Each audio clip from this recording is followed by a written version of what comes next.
The Pomegranate Princess. Once upon a time, in a vibrant kingdom known as Granatara, there lived a kind and beloved princess named Leora.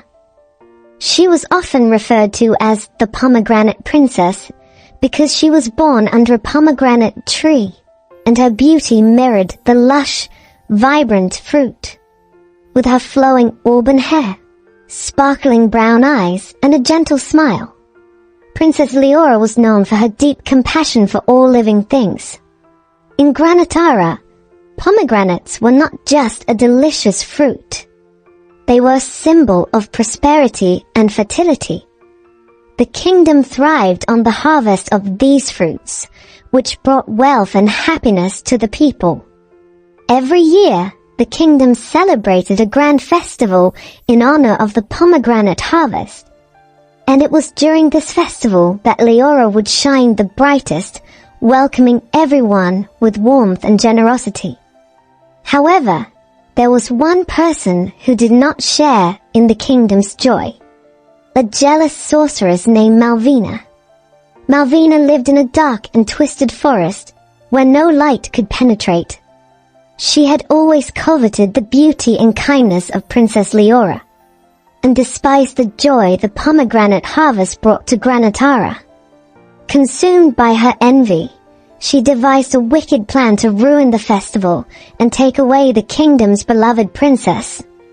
As the festival approached, Malvina cast a dark spell on the pomegranate trees, causing the fruits to rot and the leaves to wither.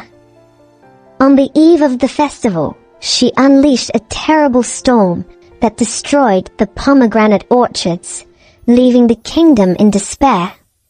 The people were heartbroken, for without the harvest, the festival could not take place. When Princess Leora learned of the disaster, her heart ached for her people. Determined to restore the kingdom's joy, she set out to find the source of the darkness plaguing Granatara. With the help of her loyal friend, a clever little fox named Felix, Leora ventured into the dark forest where Malvina resided. As they journeyed deeper into the forest, the trees grew thicker and the air became heavy with shadows. Finally, they reached Malvina's lair, a twisted castle surrounded by thorny vines. Leora took a deep breath, gathering her courage, and approached the castle. Inside, they found the sorceress sitting on her throne, surrounded by dark magic. "What do you want, Pomegranate Princess?" Malvina sneered. "You dare to disturb my solitude? I have come to ask you to lift the curse on my kingdom." Leora replied bravely. "The people of Granatara are suffering because of your jealousy. Please, let us celebrate our harvest in peace." Malvina's eyes narrowed. "You think I will just let you have what you want? Your beauty and kindness disgust me, but perhaps I will give you a chance. If you can solve my riddle, I will restore the pomegranates. Fail, and you shall remain here forever."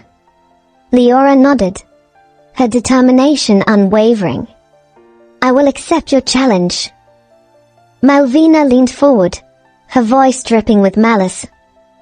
"Listen closely. I have keys but no locks. I have space but no room. I have substance but no mass. What am I?" Leora thought carefully, her mind racing. The answer was elusive, but then she remembered the stories Felix had shared with her about riddles and wordplay. Suddenly, clarity struck her. "You are a keyboard," she exclaimed, her eyes shining with hope. Malvina's expression shifted from anger to disbelief. "You solved my riddle," she growled. "No one has ever done that before." With a wave of her hand, the sorceress reluctantly lifted the curse, and the dark clouds that had enveloped Granatara began to dissipate. The pomegranate trees regained their life, their branches heavy with ripe, luscious fruits. The kingdom was restored to its former glory. Realizing the error of her ways, Malvina's heart softened, if only for a moment. Perhaps I was wrong to envy you, Princess Leora. Your kindness is truly remarkable, she admitted. I see now that I have wasted my life in bitterness. With newfound understanding, Leora approached Malvina. You can choose a different path. You don't have to be alone. Join us in Granatara, and we can share the beauty of the pomegranate together. Moved by Leora's compassion, Malvina hesitated but eventually nodded. Perhaps I'll try to change, she said quietly. With that, she transformed into a gentle spirit, free from her wickedness. When Leora and Felix returned to Granatara, the people rejoiced at the restoration of the pomegranate harvest. The festival was held with even greater splendor, celebrating not only the fruits of the earth, but also the power of kindness and forgiveness. Princess Leora became a beloved queen, and every year, the kingdom celebrated the pomegranate festival, honoring the beauty of life, love, and friendship.